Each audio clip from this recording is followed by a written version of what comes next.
పార్టీలో చాలా మంది నాయకులు ఉన్నారు, వాళ్ళకి భయం అవుతుంది. భయమై నిన్న ఒక పెద్ద నాయకుడు, ఇదివరకు వర్కింగ్ ప్రెసిడెంట్ ఉండే పెద్ద నాయకుడు, ఆయన ఏమంటాడంటే మీ ఆడవాళ్ళకి ఎందుకు పాలిటిక్స్, మంచిగా బతుకమ్మలు ఆడుకోవచ్చు కదా అని అంటున్నాడు.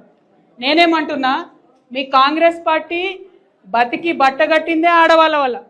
కాంగ్రెస్ పార్టీ నెహ్రూ గారు చనిపోయినాక ఇందిరాగాంధీ లేకపోతే కాంగ్రెస్ పార్టీ అనేది లేదు, ఆమె వల్ల బతికింది. ఆ తర్వాత రాజీవ్ గాంధీ గారు చనిపోతే క్రైసిస్లో ఉంటే సోనియా గాంధీ గారు కాపాడింది కాబట్టి కాంగ్రెస్ పార్టీ బతుకుంది.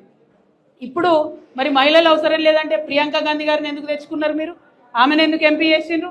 మన స్టేట్ ఇన్ఛార్జ్ ఎవరు? మహిళ మీనాక్షి నటరాజన్. అన్నిటికన్నా ఎక్కువ నేను ఇవాళ కాంగ్రెస్ పార్టీ మహేష్ కుమార్ గౌడ్ గారిని, రేవంత్ రెడ్డి గారిని అడుగుతున్నా, ఇది మీ పార్టీ అఫీషియల్ వ్యూనా? ఆడవాళ్ళు కేవలం బతుకమ్మలు ఆడుకోవాలనా? ఆడవాళ్ళు పాలిటిక్స్ మాట్లాడొద్దా? ఆడవాళ్ళు వచ్చి పని చేద్దా? దీన్ని మీరు ఖచ్చితంగా ఆన్సర్ చేయాలి. ఇట్లా అడ్డగోలుగా ఆడవాళ్ళ మీద మాట్లాడినటువంటి మీ జగ్గారెడ్డి మీద ఏం చర్య తీసుకుంటుందో ఇలా తెలంగాణ మహిళా లోకమంతా కూడా చూస్తుంది. మీరు చర్యలు తీసుకోకపోతే ఖచ్చితంగా రానున్న రోజుల్లో మేము బుద్ధి చెప్తాం. నిర్మలమ్మ అంటే జగ్గారెడ్డి అన్న వైఫ్, ఆమె ఇలా టీఎస్ఐసి చైర్మన్గా ఉన్నది. నేను నిర్మలమ్మను, జగ్గారెడ్డి అన్న బిడ్డ ఉన్నది జయమ్మ, అమ్మాయి కూడా పాలిటిక్స్లో తిరుగుతుంది.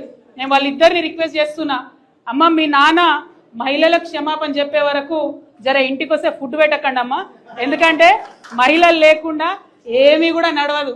కానీ మహిళల మీద అడ్డగోలుగా నోరు పారేసుకున్నటువంటి జగ్గారెడ్డి గారిని వారి కుటుంబ సభ్యులే బాగు చేయవలసిందిగా నేను రిక్వెస్ట్ చేస్తా ఉన్నా.